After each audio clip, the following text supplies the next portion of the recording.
Good morning বন্ধুরা। এই দেখো আজকে আমি আলু সেদ্ধ, ও রোজই আলু সেদ্ধ খায়। দেখো যাদের ঘরে ডগি আছে তারাই বুঝতে পারবে। আসো নাও নাও নাও, এই যে ডিম সেদ্ধ করেছি আর এই দেখো তখন থেকে আমার সাথে গুনগুন করছে, ও খাবে।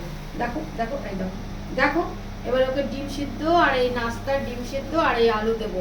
তখন থেকে গুনগুন করছে, দাও মা দাও দাও। চলো দেবো, চলো আরেকটা আলু দিই। চলো দেবো তো বলেছি তো, দেবো নাও। চলো দেখো এরকম করে দাঁড়িয়ে থাকবে, আর যতক্ষণ রান্না করব আমি অতক্ষণ আমার পাশে গুলগুল করবে, ও যাবেই না এখান থেকে। দেখো কেমন করে দাঁড়িয়েছে, দেখো ওর অবস্থাটা দেখো।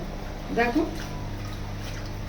দেখো তোমরা সবাই দেখে বলতে পারবে। দেখো দেখো দেখেছো, এটা ওর নাস্তা, ডিম সেদ্ধ আর আলু সেদ্ধ। আলু সেদ্ধ করলেই হলো, ব্যাস রান্নাঘর থেকে বেরোবে না। এত ভালোবাসে। নাও নাও খাও, খেয়ে নাও।